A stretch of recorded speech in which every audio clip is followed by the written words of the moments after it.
Hey everyone, thanks for tuning in to Transformation Live Stream Hangout. We have a special guest tonight. It's Sidonie Bouchet from www.soletosoulsex.com, and she's also an author of the book Hallelujah. And we want to go over a couple sponsors before we get started. We're sponsored by spiritualsex.me. That's spiritualsex.me. And we have an Authentic Tantra learning program that's on your iPad, your computer. You can get it on your phone. It's by Authentic Tantra Master Davey Ward, and it's a whole online course, so you can check it out. If you're on our website, go to the right and type in your name and your email. We'll send you some free intro videos. And we also have a product called the Cosmos Blend, and it's a 100% therapeutic grade essential oil. Dr. Aaron, do you want to go over that? Sure. So the Cosmos Blend is an essential oil blend, and for you guys that are familiar with aromatherapy, you put it in a diffuser, a few drops of this oil, which smells very flowery, and it has a nice combination of different essential oils. So it is diffused into the air during your intimate experience with your partner, and it enhances the overall sexual experience physically, emotionally, and spiritually. It has an extremely high vibration. In its purest form, essential oils can activate different neurotransmitters and hormones in the brain, which some of you know do play a role in the sexual experience, the physical experience and sensation, the passion, but also being a very high vibration, it can get into the pineal gland, which is responsible for different spiritual experiences involved as well, if you're willing or wanting to go there. And also, with any product, it's also the intention and the vibration put into it. So it's coming from a very, very enlightened place with a very high intention, combining that with the vibration of the pure oils and with the right blend activates that experience. So it's a new energy for the new times and the new shift in energies, allowing for this new product and these new energies to come through. So definitely check it out. It's a great product and you guys will love it. Click the link above and subscribe. We have weekly metaphysical live stream discussions with spiritual gurus, new age intellectuals, channelers, and energy healers every Thursday at 7 p.m. And with that said, we'd like to introduce our guest, Sidonie Bouchet. Yeah, hi Jason, hi Aaron. Hi. Thanks for having me. Oh, you're welcome. It's good to have you on the show. And I was listening to your one of your past interviews, and really you created that Facebook page because you want to get the word out about sex, and sex is related to your connection with source and your soul. And I know you're saying before we jumped on this live stream that a lot of spiritual people don't, they find it hard to believe, or they don't want to correlate sex with spirituality. Yes, what I'm finding is, luckily I've got a big group of people on my Soul Sex page who totally agree with what I'm on about. So what we've got is a growing amount of people who are coming onto the page and slandering the page in a way by saying that the soul is so pure and sex is impure, and that you cannot put those two words or those two concepts together. I feel sorry for them in a way, because it's once again no different to those who follow the pornography movement in a way of sex just being a physical thing and it also being devoid of the soul. So there's the two dichotomies. There's those who hang on to the soul as the pure, the ultimate, and then there's the others who hang on to the sex being the ultimate and soul being nothing. So this page, Soul Sex, is about marrying the two together. And did you start with soul to soul sex, or was it a gradual transition from? I believe you had another website, soletosoul.com or something like that, and a transition to soletosoulsex.com. Okay, so yeah, what happened was that I had a page, or I still do have a page called Soul to Soul, and that's a Facebook page. And then I started the Soul Sex page because I wanted to put sexuality in a different area to my Soul to Soul page, because people were still having problems if I put anything about pornography. And in the early stages of Soul Sex, I did explain a lot about how to be intimate with your partner, and the different sorts of orgasms, and it was an educational page at the beginning. But I kept getting banned from Facebook, and I think I got banned 4 times last year, and supposedly because my work was pornographic. And it's ironical because really what I post is to get people to wake up from the just getting off, watching a visual and just getting off, to actually coming back to themselves and to really connecting with their partner in an honourable way. So whilst I was tossed off, I decided to start my Soletosoulsex.com page, which is not a page, but sorry, it's a website, and that's where I started my website. So when I'm the sort of person who always likes to see the gift in every situation. So okay, Spirit, through Facebook tossing me off, has put me off Facebook, so I'm not wasting any time on Facebook anymore. And now what am I to do? Now, once you don't have Facebook, you realize there's a whole big wide world out there as well. And so, oh man. and so I in those 6 months last year that I was tossed off, I actually just started building my own website myself, and ended up going on LinkedIn and doing all these other things that I wouldn't have done otherwise. So it was a good process ultimately. And when I got back on, everyone wanted to join my page because it was such a contentious page, and so it turned out to be a good thing. That's funny because it's the complete opposite of pornographic. You're trying to promote against that. We actually had the same experience. We opened up, there's that Spiritual Networks that is trying to be like the spiritual Facebook, and we joined, and I think they have 100,000 people on the Spiritual Networks, and we tried to put up a spiritual sex page about our business and promote our product, and we got banned from there, and I got an email from the owner, and he's like, you can't promote any type of sex. And I was trying to explain to him we're promoting Tantra and spiritual oneness and connecting with your partner on a spiritual level. He's like, absolutely not. And he said, absolutely not. So it's funny that even a spiritual Facebook doesn't want you to talk about spiritual sex. Yeah. But it's funny because I remember you mentioning on one of your interviews or on your website how every interaction, every connection we have with someone is sex in a way when you think about connecting with someone, and every connection is everything is part of that connection. So sex doesn't necessarily have to be intercourse. It's recognizing the oneness and that soul connection in all of us that unites us. So it is kind of funny when you think about having sex with everybody just by connecting, and sex isn't always just sex, No, and an increasing amount of people are writing into me and telling me about soul sex in its true sense, where they have either had a partner that's passed away or they can't be with someone, and that their souls are actually connecting up together and making love. And,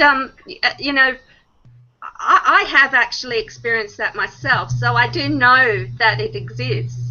But it's interesting. So soul sex means so many different things to so many different people. It's, yeah. What's your take on why you think sex has become so distorted in the world right now? What's your take on that? Yeah, well, my take is that really, I believe that ultimately we're all yearning to reunite with our other half. And that in doing so, we know that sex will bring us back to God energy or source energy, whatever you want to call it. It really doesn't matter. We're not, wasting your time on semantics is really a waste of time. So whatever you want to call it, this higher force, and being united with another actually connects you back in alignment with source. So so the reason that people are having sex all the time, they're doing it until they realize that it doesn't serve anymore. And I only speak from experience a lot of my things. I am not this little, this guru up here saying I know everything and I'm pure. I come from a pretty, background where I have explored sexuality to the extreme, to actually realize that, hold on, there must be more to this. This is not filling me up. And what people are doing with pornography or with overdoing sexuality is they're actually expending their energy rather than what they're seeking ultimately is to be fulfilled, to be filled up. But most of them are actually losing their energy. And yeah, so I can't remember what you asked me as a question, but I don't remember either. It's interesting too because, especially with all the religions and Christianity, it almost seems like, as people couldn't talk about sex and be sexual and talk about sex for so long that it was this built up, energy and built up aggression. So once the internet came out and TV and people could connect, sex is everywhere. Sex sells. Sex is the way to promote products. So it seems like that's why it got so distorted, maybe, because everyone just was it was condemned for so long, and all of a sudden it's free, and it just exploded to something that it shouldn't be, and shouldn't be promoted in that fashion. I mean, and young kids will explore the internet and will probably stumble across porn accidentally, and then that's their first impression of sex, maybe, and then that's what people are growing up thinking that sex is. So, I mean, it's all starting out a little twisted, or a lot Absolutely. twisted. Absolutely. My friend who's told me her 8-year-old had been shown pornography by a boy who was only a couple of years older than him, a 10-year-old, who was hooked on it, who was watching it non-stop, who was already hooked as a little child. And, this is unfortunately some of the repercussions of the porn industry. It's not just, adults, consenting adults. It's actually like innocent kids being exposed to it and then becoming hooked. It's an addiction. It's no more an addiction, no less an addiction than gambling or anything else, So, yeah, it's quite sad to see that. And also not to mention that in porn a lot of the times, if you really look at the faces, you'll see they're not happy. Either they're distant or they're vacant. Their soul's no longer there. And this is what soul sex is about, re-bringing in the soul.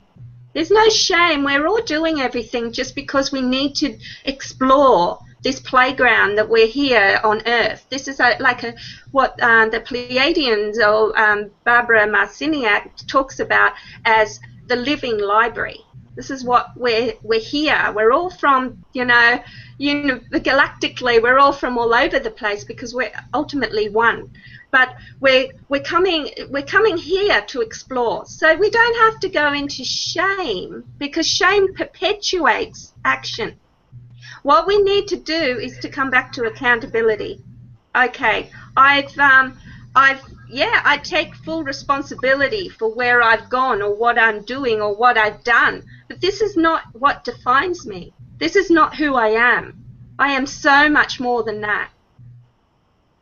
No, definitely. And that's another part of your practice, correct, where you work with people and connecting them back to their soul, back to their wholeness, and you'll go look at, maybe a childhood event that's fragmented or that they need some clarification around, and you work with them and working on that event to maybe get some light out of it so they can move past it? That's correct, yes.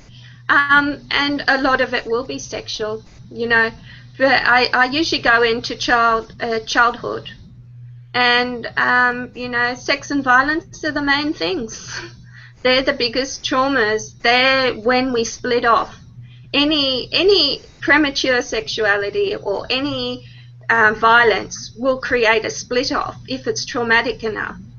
And most of the time it is traumatic enough, because a little child in their totality, in their purity, is open to everything, which to some, you know, a little bit twisted adult may appear as sexuality. They are looking sexual, I guess, but they're just children.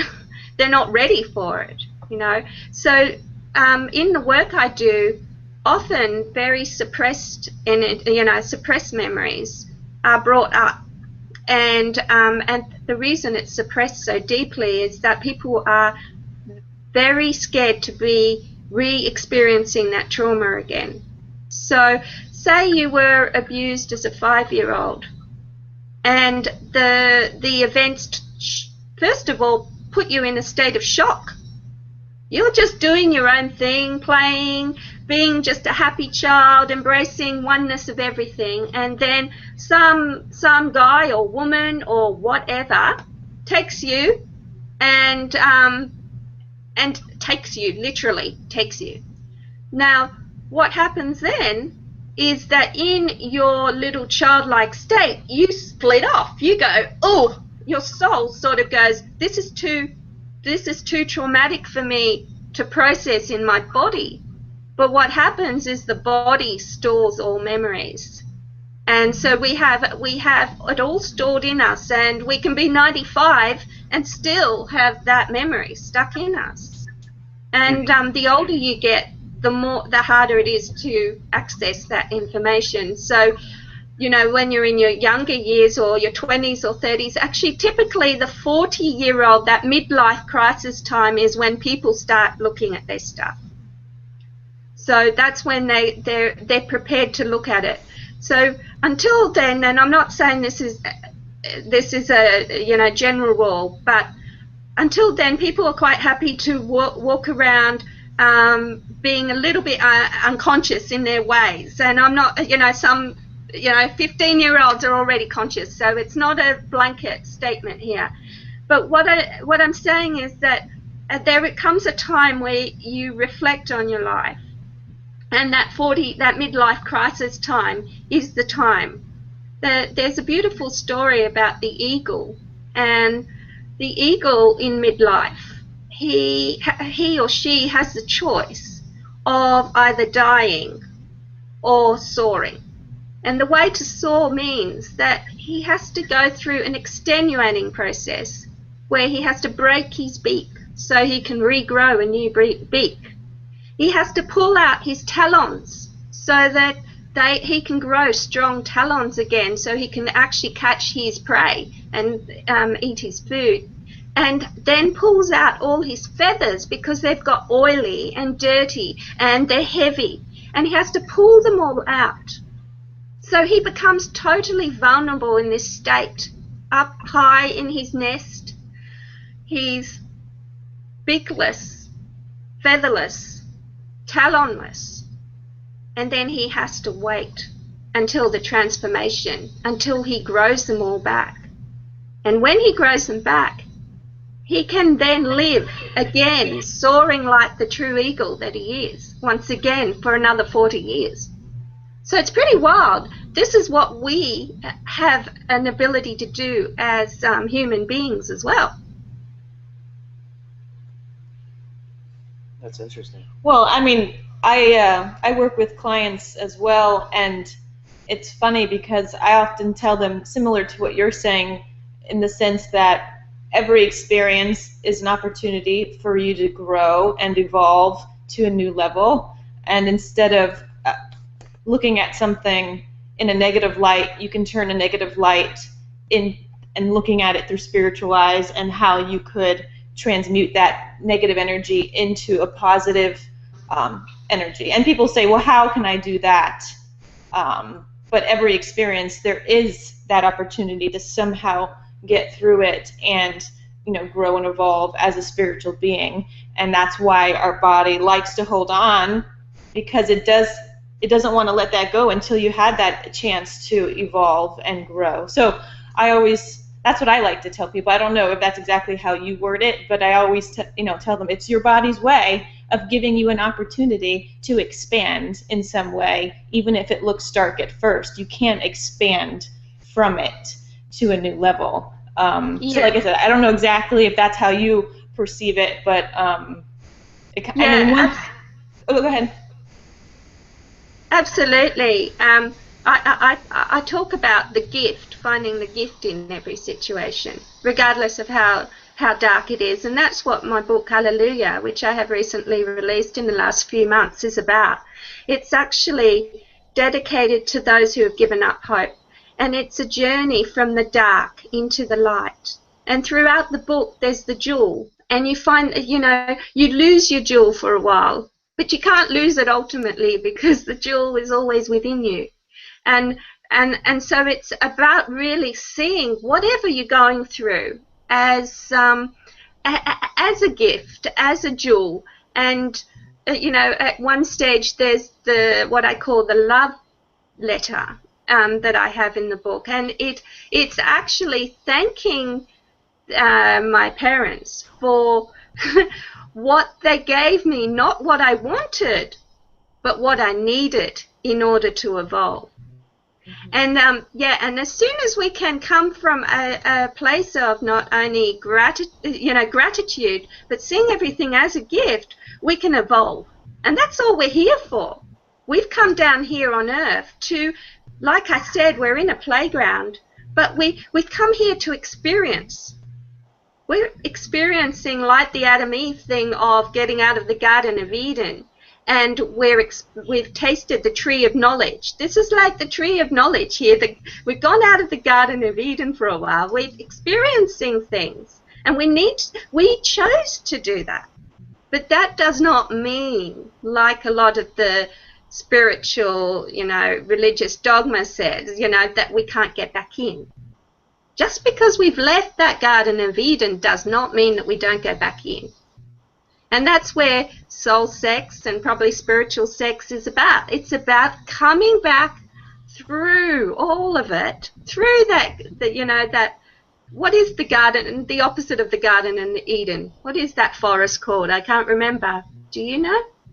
I can't remember either off the top of my head, but I know what you're talking about. But that forest, that dark forest, is going through it and coming back naked, getting rid of all that crap, taking everything off, and then reclaiming all our lost aspects, and then coming back in and reconnecting with what some people call the twin flame, or your other half.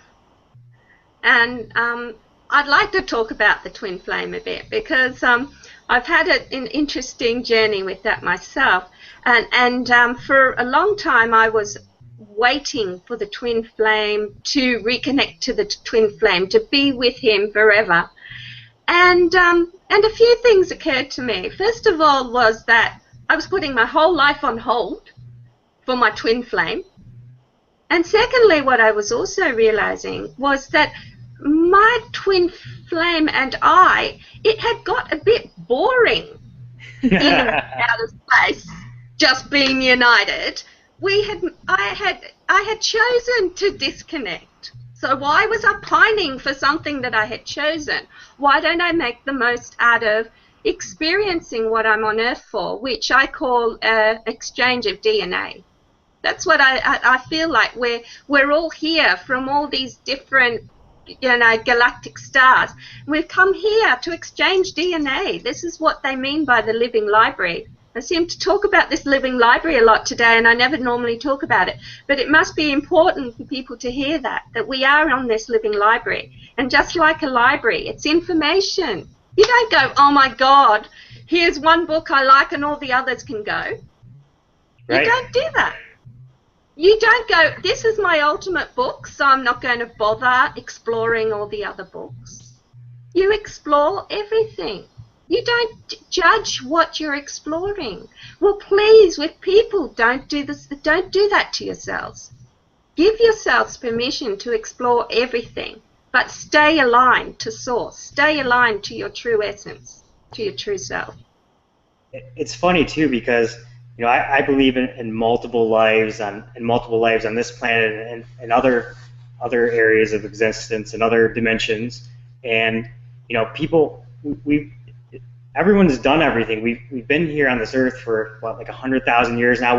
We've had chances to be kings and queens and poor and rich and married and children and divorced, and it expands consciousness, and I think that's why we had this veil put over us about who we really are, and that we're powerful source energy and made out of love, and we can create anything that we want to. But we have this veil over us to experience. I think we wanted to experience this low density, this darkness in the dark ages. So when we expand up and the tipping of the scale comes, which 2012 and 2013 is about, where there's finally more positive energy than negative energy on the earth, and once we expand more back into positive energy and love and expansion and our connecting back to our true selves, it's going to be like a rubber band where we're pulled way down, and we're going to shoot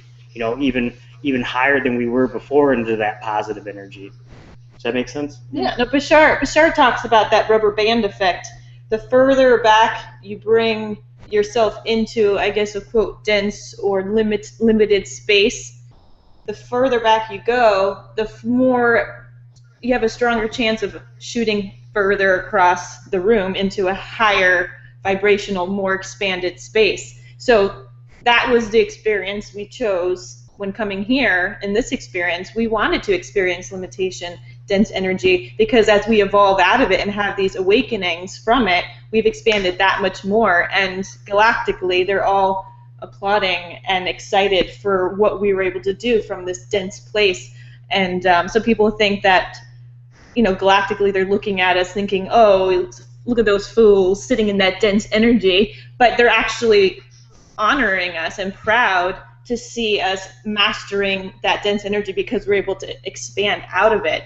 I always tell people, if you take a really hard test, when you're done with it, you're more excited, you feel more proud of yourself, you've learned more because you studied a lot, you worked your butt off, and you've expanded that much more from really, really going through that hard test. Where if something was easy, you get over it and you're like, no big deal. And you're not even that proud of it because it was too easy. So sometimes I tell people to recognize that these difficult situations really, really are, that opportunity to really show what we're made of and what we've got going on, that we can get through it. I don't know if you think any of that.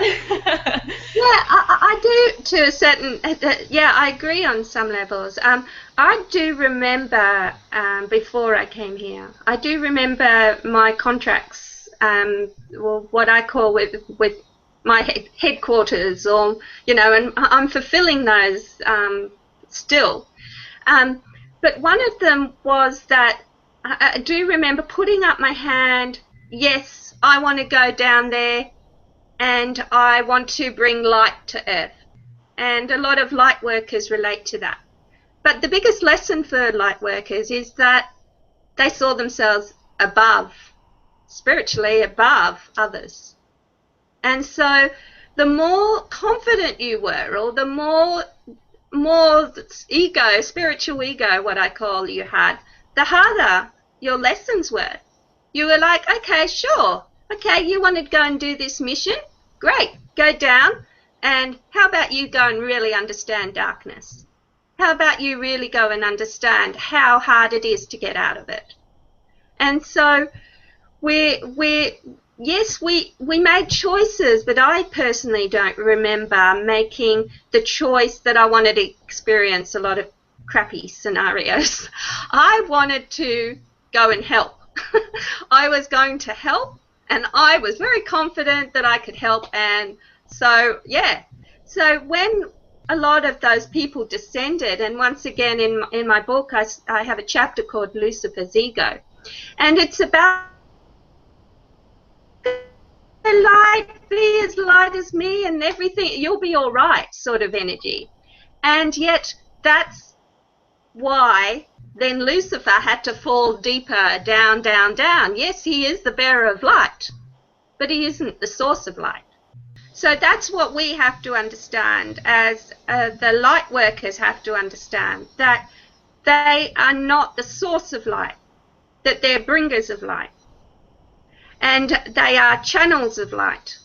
And when they surrender to that, then true light working can occur. Now, there's another group of beings that have come on Earth, and their role was to play out the dark. And there is no, ultimately, and this is hard because we do need to come back to purity. We do need to come back to true essence. But we need to also understand that they're just playing out what they were designed to do as well. They were here to bring darkness so that there was the dichotomy. So we would experience dichotomy. And once we experience dichotomy, we can then bring back oneness, reunion. We can do the yin-yang. And so there's different levels, and at different levels of our understanding, we accept different things. So, at the beginning, we're just seeking the light. Then later on, we realize we actually want oneness. And the more we accept the darkness outside of us, then the more we accept the darkness within us, the more the darkness outside of us balances out. So it's not really about denying anything. You know, that whole movement of just thinking positively and manifesting what you want. I mean, there were limitations to that. Yes, it's great because we became more empowered, but on other levels, it's not the total truth. It's just an aspect, a truth, in the big, bag of goodies of truths. Yeah, that's interesting too. Like, we watch a lot of Abraham Hicks, and she's all about the law of attraction and creating your own, your own path and your own manifestation on whatever your thoughts become your reality. But it's interesting that she's one of the popular channelers, and maybe just that Abraham message was a way. That's how I got actually into spirituality, is connecting through that, and then start listening to Kryan, Bashar, and some other channelers. But I think maybe the reason why she came with that message first is it gets a lot of people interested, and maybe that's a way to open up a lot of people into the spiritual realm. I don't know. I mean, it's just like you said, one aspect of the whole picture, and everyone has different things they're attracted to, and what you mentioned about the darkness. In your opinion, the darkness, do you feel like the dark that came in on a spiritual level, they still have a pure, beautiful soul, and they just came here because that was their role in this lifetime? Yeah, I believe ultimately we're all divine sparks of the whole, regardless of what we're playing out. Our actions are never making us who we are. And I really feel that if I didn't believe that, then I just wouldn't bother. I just think, well, what's the use? There's baddies, there's goodies, and really we have to be careful not to attribute actions to a person's essence. They're not. And I do remember a relationship which I was obviously playing the light being and he was playing the dark force. And at one stage he said to me, "This sucks. I hate the role I have to play in this dynamics." And it doesn't mean that I particularly trust the guy anymore. But what it did really show me that he was just playing out what he had come for, and I was playing out what I was doing. And that really ultimately, the real love story is marriage of the dark and the light. not two light beings going off together. Like you said, sometimes it's hard to recognize light if you didn't have the dark to contrast it. I mean, if everything was perfect and good all the time, how would you know that that was so good if you had nothing to compare it to? I mean, if you met nice people all the time, would you really know that everyone was so nice until you met a jerk? Okay, so there is that aspect, but in doing so, ultimately, we are all divine sparks of the whole, and the dark has to embrace the light. Mm-hmm. It's just as bad as the light holding on to the light and only the light. You know, it's night and day. If we had day all the time, first of all, we'd be pretty tired, but we'd be over it. We'd hate it. We'd hate the sun everywhere all the time, and, you know, we'd want the tranquility of the night sky. So we need the two. Mm-hmm. So for the dark, we have the dark people, let's call them, they have to embrace the light within themselves. They can't just hang on to their point. Oh, well, you know, bad luck. I'm murdering someone and, yeah, I'm playing out my role perfectly. They're not, because then they're a broken record. They're going round and round and round, and they have not evolved. We're all evolving. So, yes, the dark has to be embraced by the light, and the light has to be embraced by the dark. Do you think someone, in your opinion, who came here with that dark role, do you think that it's part, like, I'm trying to interpret your, you know, what you were saying. Are you saying that you feel like by the end of that particular life, they should have some sort of switch in their energies, or do you feel like if they came here to be dark, they're going to be dark, and that's not part of their path to switch their role, but still embrace the light on some level, but without switching their role? I mean, I guess it's individual based on their, you know, what they're coming here to do. But is that what you were saying, or? For me, those who are of the dark understand density better than those from the light, and density is really what we're supposed to be learning as light beings. Not darkness in the sense of horrific dark, you know. So say, for example, there's one planet that's got the reputation of being particularly dark, and it's Orion, you know, and I'm sure there'll be people getting really shitty at me that I've said this. But, okay, so the Orion folks, they understand density. And yet they're the most amazing herbalists in the world, in this world. The Orion people have this amazing ability to understand Earth. So it's herbs, it's shamanism, it's beauty as well. Unfortunately, just like any little kid, if you want to have your own way all the time and I'll do whatever and I'm not accountable, then there's a problem. Accountability is a key. We all have to be accountable. It's okay to be playing out what you're playing out, but you have to be accountable. So like that, you know, dark fella I had an interaction with or was with for a while, he wasn't accountable. And that was the issue. That became the main issue. It wasn't really his actions so much as his accountability. And accountability means totally owning it, not just gloating in your spiritual ego. So the dark has a spiritual ego and the light has a spiritual ego. And we must purify ourselves of that to come back to true essence, true alignment with source, true alignment with everything, the good of the whole.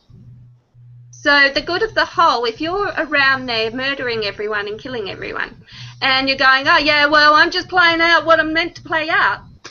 Well, yeah, maybe, but really, no, you're not. You're not really playing out. You are being a little pain in the butt. You know, you're actually being a little kid, and you're not doing what you're meant to be doing. What you're meant to be doing is evolving. We're meant to be evolving, and one of the keys to evolving is accountability. taking responsibility, full responsibility for our actions. And I have a client recently who comes from a planet, and well, he talked to me about one of his planetary, planets, and he was telling me, oh yeah, but I'm not responsible. I'm not responsible for this.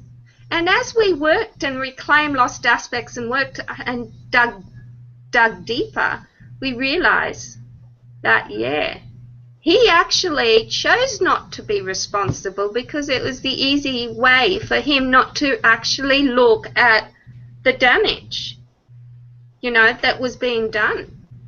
And so it's about accountability.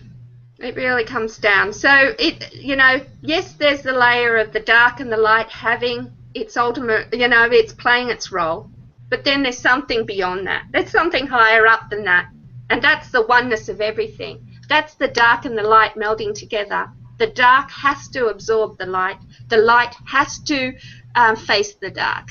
It's not about I'm here, I'm light, I'm wonderful, or I'm dark and bad luck to everyone else. It's about the union of the two. Now, do you believe in flip-flopping, like maybe in a past life or another life in another civilization? Does your higher self ever play out the dark side, or is it strictly the light side and you're stuck on each side, or do you play both parts depending on what you want to learn in that life? Well, I know it's common, pop belief to believe that, if you were a murderer in one life, you'd been murdered in another life, or vice versa. That I don't believe is true. The more work I've done in past lives, and when I go back to actually dinosaur time, and this is the beginning of time as beings. Before that, some of us did come down and we were like amoebas, or we were absorbing Earth on a very one level of feeling Earth. But then in dinosaur times, we were like prototypes that came down. We came down to experience what Earth was like. So there was the victim and the persecutor. You're either a T-Rex, or you're a nice, lovely, long-necked vegetarian, or you're a tree, or whatever. And you were playing out these roles.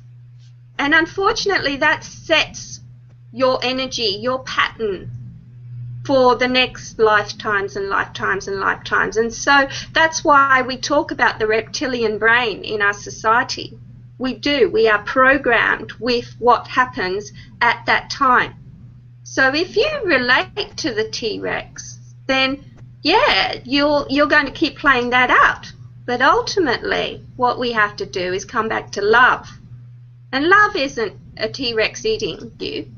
Or, it's compassion. Love is about compassion. It's about going, oh my God, I've hurt you, I'm so sorry. So I don't believe, to answer your question, no, I don't believe that just because you're a baddie, one life you're a goodie in the next life. I think what happens is that those who did start off with that, victim, role in dinosaur time, and that often was because you lost your herd, and so it's about coming back to your soul group, your herd. But once you've lost that, then you go to medieval times, not to mention all the other lifetimes, but you go to medieval time and you're being persecuted again. So you constantly are persecuted. You're still persecuted in this lifetime. And this is what Alleluia is about, the book I've written, is actually getting out of that cycle of victimization and coming back and realizing that we are all one, and it does not matter, that the story does not matter in the end. You are not the story. And so it's coming back to that divine spark. Yeah. That's interesting. Do you like in different galactic civilizations, like Palladians and Arcturians and those different galaxies? Is there a deep density? Is there darkness in those civilizations? Do you believe that? I think that, you know, there is dark in and light in everything, ultimately. But you have specialties, just like, you know, there's specialists in certain fields in our everyday existence. You know, you don't go to someone who doesn't specialize in, I don't know, I can't think of something like, let's say just you're a cleaning specialist, and, you know, you don't want someone who doesn't know how to clean your area up. You want the specialist. And I'm using something as basic as a cleaner energy, and with all due respect to cleaners, you know, this is not about saying they're basic. It's just that we're all got specialties. So like the Pleiadian specialty, they're light workers, most of them. They've come, and they come with the compassion, the heart thing. Okay, so that's the Pleiadian energy. The Syrian energy is more a vertical energy. It's more to do with the Kundalini rising. It's more to do, it's love, but it's love in a different form. Now, a lot of the contracts between the Syrians and the Pleiadians is to connect and exchange DNA. And in doing so, you are creating the balanced cross. And that's a very important thing, because it's no longer just vertical. It's no longer just horizontal. So horizontal is like brotherhood, connecting up love to everyone. Whereas the vertical is more to do with that, you know, the serpent rising, you know. But you need the two. You need the opening of the Pleiadian energy with the direct, forceful energy of the Syrian, if that makes any sense. So you put the two together, it creates a balanced cross. So we've all got roles to play. The Orion does, they do bring, I don't speak often of the Orion people, but they do bring more this density. But, you know, a lot of beings are so up there, they're so spiritual and they're so ungrounded that there's nothing more grounding than being with an Orion man. You know, he grounds you. He roots you, you know, in grounding you. You know, you connect to earth with it. So everyone plays a role. And yeah. When you talked about the exchange of DNA in regards to our human experience here, were you referring to the exchange of DNA between human to human, or the exchange of DNA galactically coming and helping our DNA essentially to evolve? I mean, I just was trying to get clarity on what you were saying about that. Sure. Actually, my second book, God Am I, which I'm in process at the moment of preparing for publishing, it starts off with this of being a courier. Like I'm a courier for the Pleiades, and I'm looking for my Syrian courier, and that we're supposed to exchange DNA in order for us to both evolve, but also for the greater good of each, you know, our respective planets. So it is, yes, it is about DNA going back. You're going down to the library, the planet, the Earth planet. You're going down. You're getting that energy. You're getting that information, and then you're bringing it back to your planet. And ultimately, what the higher role of all that is to come back to oneness, where I have all the DNA in me, you have all the DNA in you, there's no difference. We're nothing different, we're all the same. And that's what ultimately it's about. Yeah. I love that. I've talked to Pleiadians in Channel, and they've told me that a lot of different galactic, you know, areas, I don't know if it was all, but all kind of played a role in creating Earth and some of the plants that were here, or some of the seeds, and I thought that was cool, because you realize that galactically everyone's kind of helping out and rooting us on, and like you said, with the DNA, you know, with the food, and I think they told me like strawberries and sprouts were from Pleiades. You know, they brought it over, and again, that was just my channeling experience. I don't know if that's true or not, but just the thought of that made me excited, whether it was real or not, but just made me feel connected to the galactic world and realizing we're a big family and kind of all helping out and part of the process instead of just lonely little Earth here alone doing its thing by itself. So that got me excited. That was just my personal experience, and I get excited hearing about the DNA and recognizing that we've got these connections and we're part of this and part of that, and like you said, that oneness, and just makes me feel like really happy and emotional, because it makes you feel like you have this huge family. Well, we are one family ultimately, and it really is about that, of intermingling. So that's why holding off for your twin flame, I'll bring back the twin flame energy, holding off for your twin flame and waiting for reconnection to your twin flame and pushing anything else that comes into your life away because of your twin flame is actually contraindicated. You know, because you've got roles, whether you are a courier, you know, well, I suppose we are all couriers in a way, because, you know, we're going to receive energy or give energy, and, you know, and it just keeps going. So, and which is this infinity that, you know, we're giving, receiving, giving, receiving. If you just give all the time, you lose energy. If you receive all the time, you take on too much. You need to give and receive. Yeah. Absolutely. Before I forget, there was a question that Angie Udi wanted me to ask you. She's one of your biggest fans, I guess. She's followed you for a while, and asked me to ask you where you thought sexuality was headed, like in the coming years, based on where the collective consciousness is at right now, and kind of the sense you get as far as where you think it's going to go, you know, based on where we're at energetically right now. Yeah, I think I actually feel like the death of the porn industry. I do see that.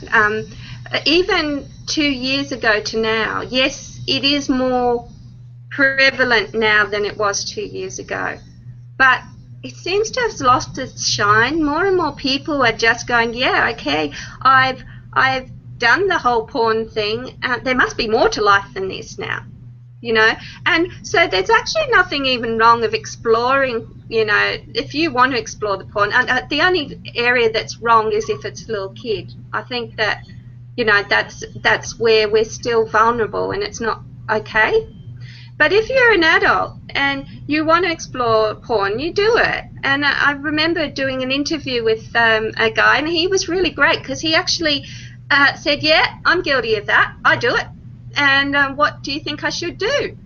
And I, you know, spoke through with him and said, look, you know, it's about, rather than getting your energy off, your rocks off, you actually are filling yourself up, making love to yourself. You know, rather than an image, you know, because a lot of pornography now happens where the one partner, male or female, will be addicted to the pornography, so they're in a relationship, but they're still having their cyber sex constantly, and that's, you know. Once again, that's okay, but if you're the other partner and it's not okay with you, then it's not okay in your relationship. It's only okay if both of you are in agreement that it's okay. But if only one of you is doing it and the other one's not doing it, then there's a conflict of interest there. Yeah. So, going back to the question, so I feel that pornography is dwindling. And that there are people, more and more people, and in a way pornography has made people wake up as well, because they realize there has to be more to it than that. You know, they do it, and then they're empty and they realize there must be something greater than that. And so it's sort of, once again, looking at the gift of the beast and letting it come through. And so, yes, okay. So now people are at a stage where they want more. They're not interested. Every day I get messages and people are saying to me, I'm not interested in just being with any old person. But this is where the trick happens, is some of us have contracts to still connect and receive DNA between each other. And often the easiest way to receive DNA is through sex. Yeah, sure, I can receive DNA by looking into your eyes. But I do believe that it's easier through sexuality, because you're actually forming a whole unit by plugging into a woman, a man plugging into a woman, or a man plugging into a man, or whatever combination you want to do. You are actually plugging in as a unit. And that brings me to the whole thing of homosexuality. I don't discuss much about homosexuality on my page, and I have been criticised a fair bit for that in the past.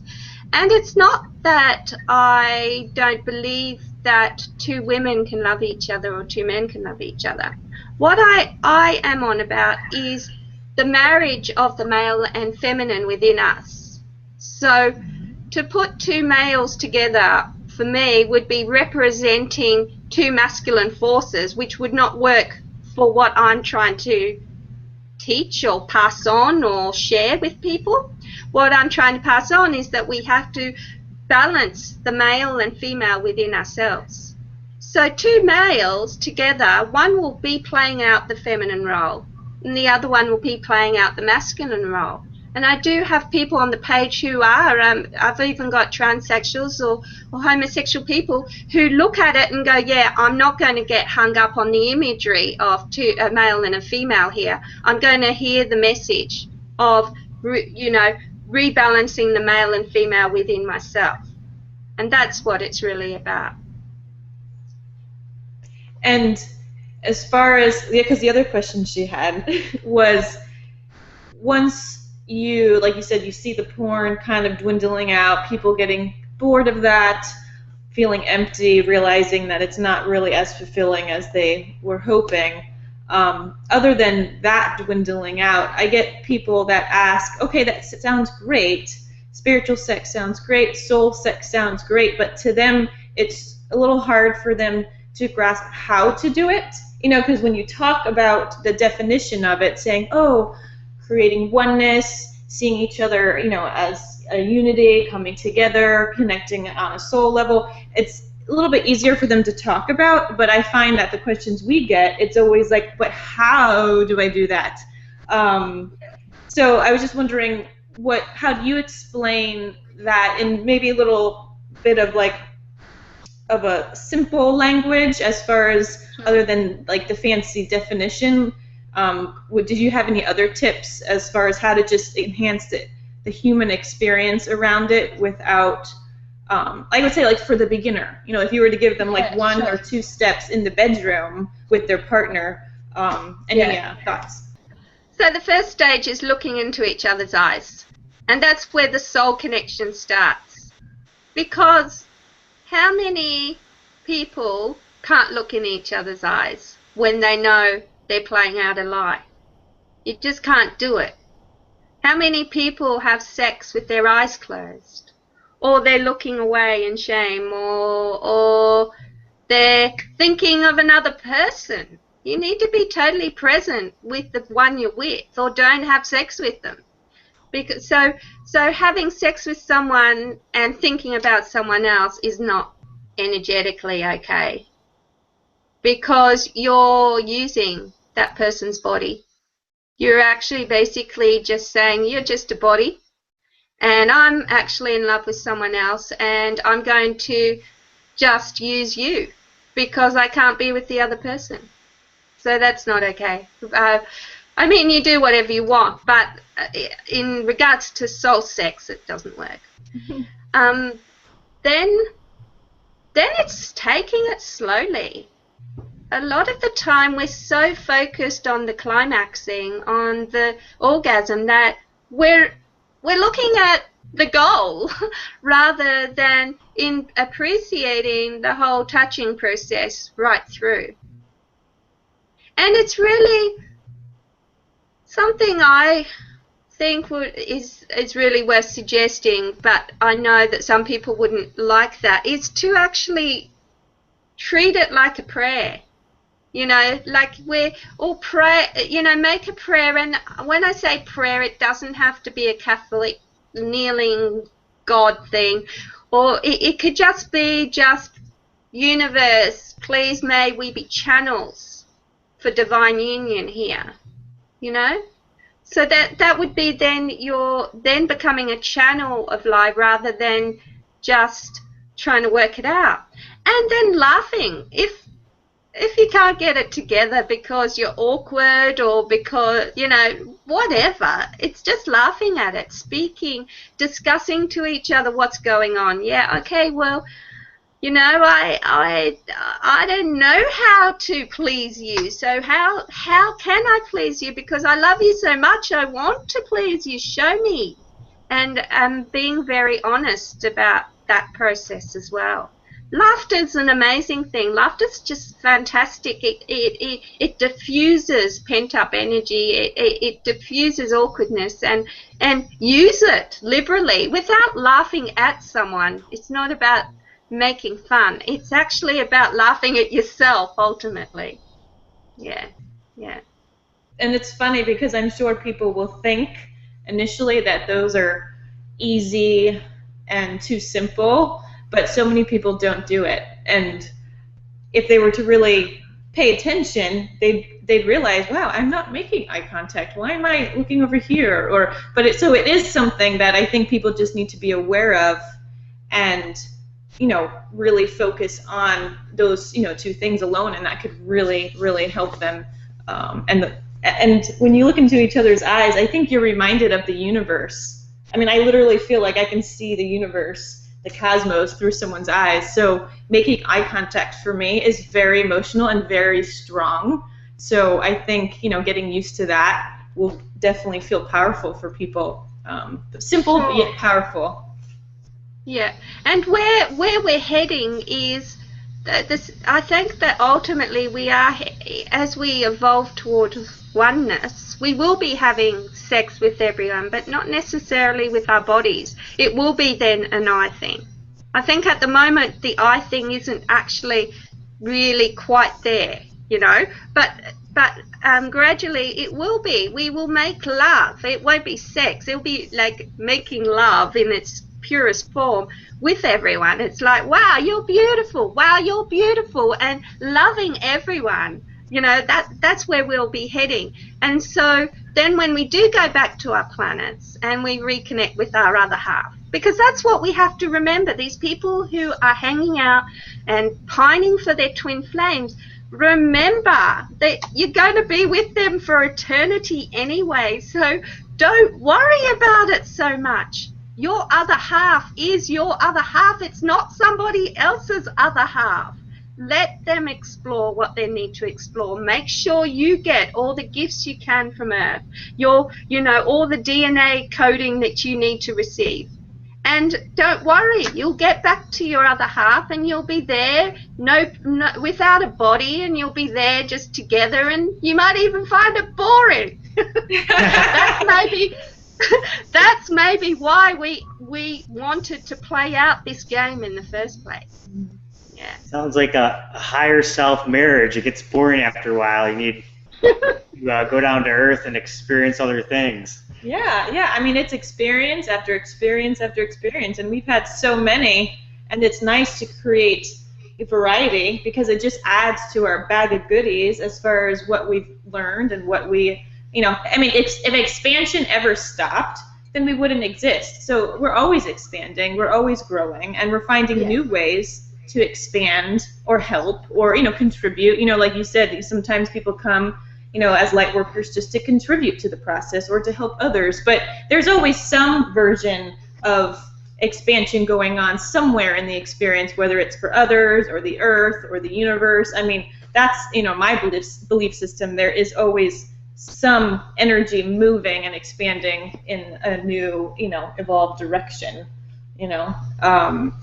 But the accountability thing, I know I'm going backwards, and I apologize, but I wanted to ask you this because I was curious. You were talking about being accountable, like with the bad, darker energies, being accountable. I just was curious about your thought on someone who maybe came here with like a mental illness, some sort of psychopath illness where they weren't even mentally capable of standing up and saying, I did what I did and I have to take responsibility for my action. Like, what if they're not mentally there? What is your take on someone like that from a spiritual perspective? To me, any mental illness is a splitting off, usually of a major trauma. I don't really believe we come with a mental illness. I think that it's something that our mind can't wrap itself around, some concept or something that happens. I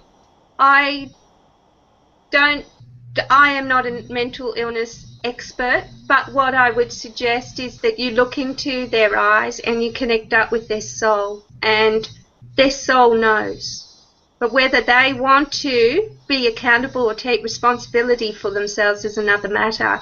And you can't change someone's choices or what they're choosing to experience. Unfortunately, sometimes you'd like to, but really you have to just for me, I just come back to my higher self, to source, and I just say, look, may the good of the whole be served here. Whatever it is, even if I can't see the big picture right now, may it just be of service to the highest good, and that's all I can do. So, yeah, I don't think I've particularly answered you, but you're looking in their eyes, definitely, and contacting their soul, because the soul is pure. That's my belief, is that the soul is always pure. So they know the truth.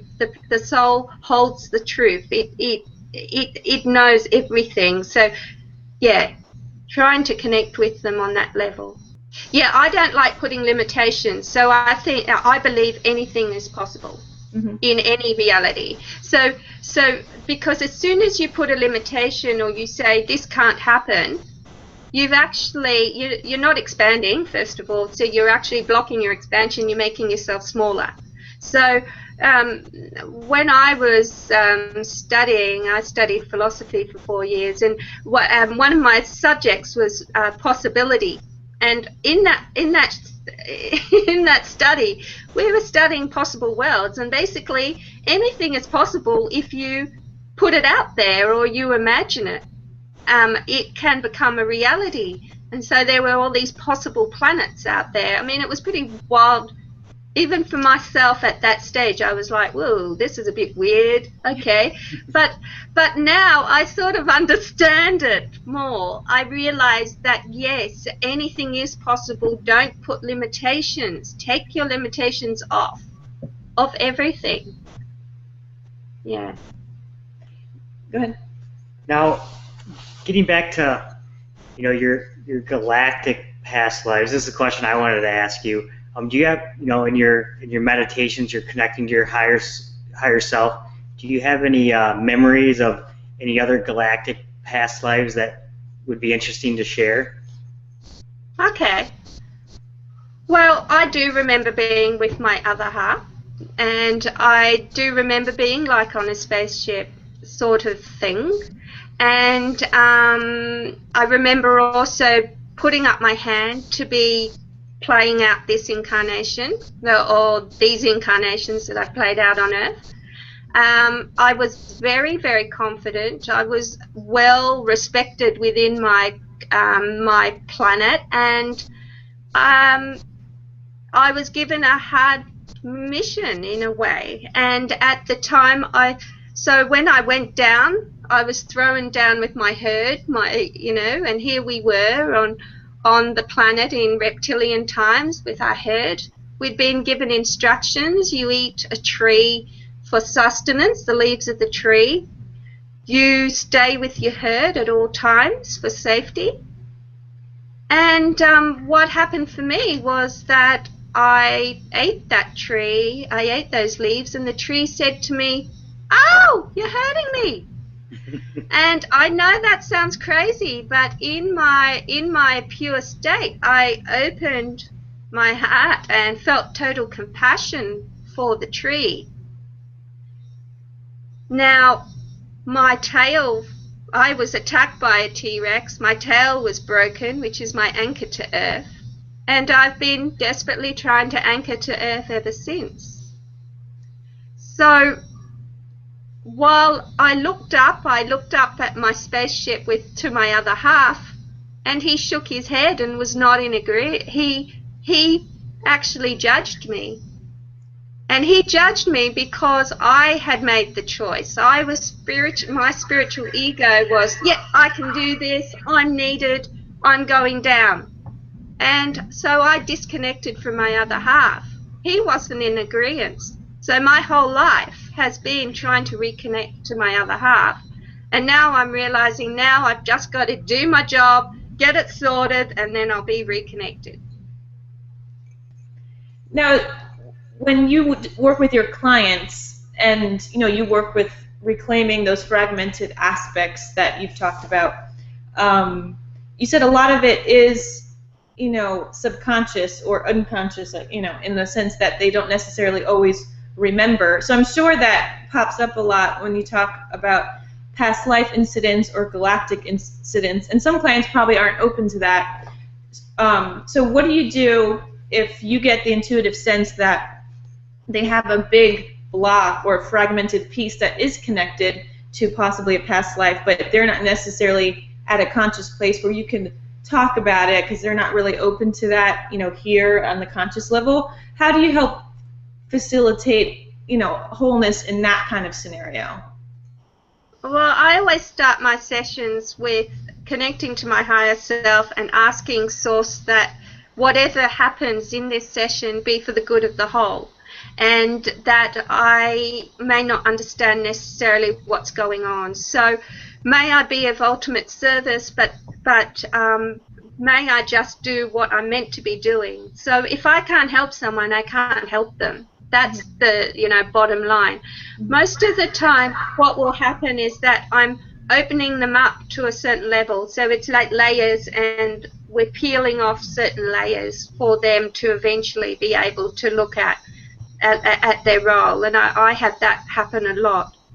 So the suppression, it's usually because there's a judgment of yourself, of what you've done, or you've been so traumatized you can't handle anymore reliving that. You don't want to relive it, so you shut it down.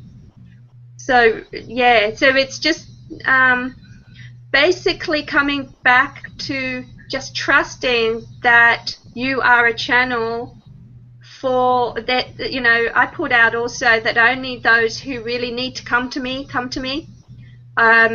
rather than I want to have lots and lots of clients. I say I just want those who are specially meant to connect up with me. May they come to me. Yeah. That's amazing. I do the same thing. I say I only want people who want a permanent shift and who are ready and wanting what I have to offer. And it's great to see the universe deliver. And it's about getting clear about the kind of work and the kind of relationship you want to have with your clients. So I think that's awesome.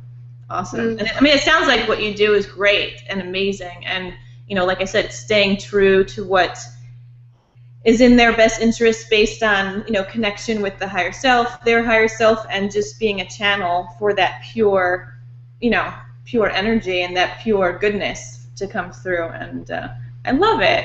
I love it. Was there anything else you wanted to chat about? We don't want to take you into the night. So, any other thoughts? Do you want to talk about your book some more? Did you want to talk about anything else as far as the clients and what you do? We want you to talk about whatever you'd like to. Sure. Sure. I'd probably like to just say about my book that it's sort of channeled. It is my story, but it's written in a way that you superimpose your story when you're reading it. So it becomes your story, even though, you know, I'm sort of by bearing myself, I aim at giving people permission to bear themselves or to look at themselves and not to have shame. So it's the first of a trilogy. So Alleluia really is coming out of the dark into the light, what I call. And then after that, God Am I is the second one, which I'm working on at the moment. And that's finding the God within you. And it's a lot to do with the twin flame energy. I talk a lot about twin flame and the other players in the reality at the same time, because most of the time you have a connection with your twin flame, but you've also got other people around, or you're having relationships with someone else, although you're aware of your twin flame. So that's what God Am I is about. And the third one is Monad, which is oneness, and it's about reconnecting with everything and coming back and realizing that there is no difference between you and I or anyone, that we are all here together. And really, I mean, we will all laugh about it. Eventually we'll just go, oh my God, to think that I thought you were my enemy, whereas actually we're all just here together. But that's not to say that when you do have an enemy that you don't acknowledge that. You do have to, if someone's trying to hurt you or jealous or whatever, you do need to make sure that you do protect yourself and you do surround yourself with people who totally love you and accept you for who you are now, so that your group can expand. So it does start off with your soul group or your herd or what you want to call it, and it expands outwards that way. So we're not necessarily saying oneness with your enemy starts off straight away. You start off first with like-minded and akin people, and it expands out that way. Yeah.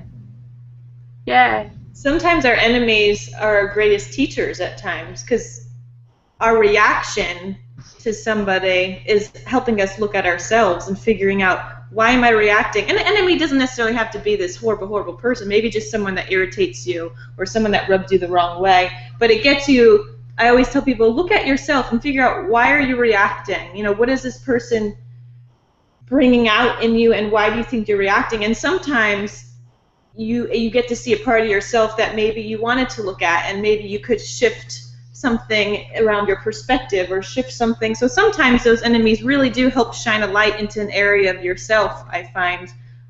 But yeah, no, it's great. It's great. And it's funny because you do get to the other side and you say, you bugged the crap out of me in this human life, and then you get to the other side and sometimes they're one of your best soul friends or in your soul group on the other side, and you get to laugh about it and you said, oh, that's so funny. You thought it was so annoying over there.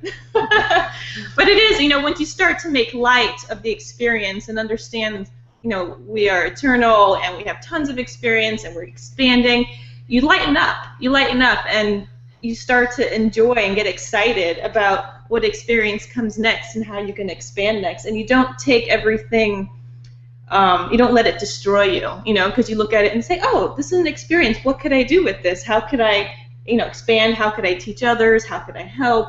And not lightening up like, oh, that's no big deal, but lightening up in the sense that it isn't your only time around and it isn't your only try. Most cases you've had a lot of different opportunities to explore it in different ways. So have fun with it. So have fun and enjoy, and don't be fearful. And and that's what's great about being spiritual. When people have an awakening, fear just kind of goes away in a lot of areas. They just stop fearing death because they realize, you're going to see everyone again on some level at some point, and family members die. You start to just realize that you're all connected on some level, and you'll see each other at some point. You probably see each other in the dreams, and you probably feel each other anyway. So it took away fear for me. I don't fear death. I don't fear anything anymore, and it just made life just so exciting and so peaceful. It really helped me, because I used to be scared of my parents dying when I was little. I wrote in my diary, I hope mom and dad, hope they never die, and I wrote that every day.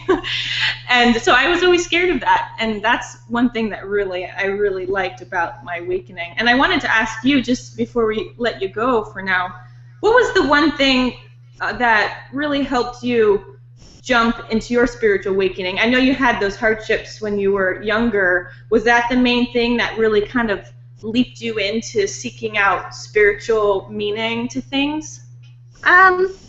Well, as a child, I was very connected to God. I was brought up as a Catholic, but I didn't really follow that very much or relate to it very much. But I did definitely have a very strong connection to God. Around my teenage years, I felt like God had abandoned me, and I turned my back to God and basically said, well, stuff you, I don't want to have anything to do with you anymore. I'll live my life on my own. And that's when I actually started to spiral into the dark world reality, and was exposed to some things that, you know, I would hope my children never see, for example. But when one day I spoke to a friend of mine and I said, I don't know what to do. And he said to me, you've just got to ask God to help you. And he was an atheist, so he'd never asked God to help him. And then one day when his whole life was just falling apart, he just said, God, help me. And he had the, you know, typical flash of light and everything. Well, I didn't have that. But what did happen was that for 3 days, I had to really, really surrender and say, I can't do this on my own. I need a higher presence to help me here. And that's what got me back into my spirituality. Yeah. On the third day. And then from there, you just started feeling more connected. You started sensing your higher self. And, I mean, just kind of gradually opened that door to all that intuitive and that connection, you know, all that coming through. It just kind of was a gradual process for you after that point? That's right. Yeah. Yeah. Yeah. Well, great. It was a blast hanging out with you. Thanks for your time. Yeah, thank you. We want to send everyone, check out Alleluia. You can click on the link above, and you can click on www.soletosoulsex.com, and then also on your Facebook page, Soul Sex. And check our website out. We have a bunch of different products. We have an authentic Tantra learning program. If you go to the right or below, you can sign up for some free videos to learn authentic Tantra from authentic Tantra master and educator Davey Ward. And then also we have a Cosmos Blend essential oil. It's a very enlightened, high vibrational essential oil you diffuse in the air to help connect with your partner more on a spiritual, emotional level during sex. So check it out. We have a bunch of reviews, and there was a review from Davey as well on our website. So thanks for joining, and we'll see you next week. Bye, guys. Yeah. Thank you. Bye.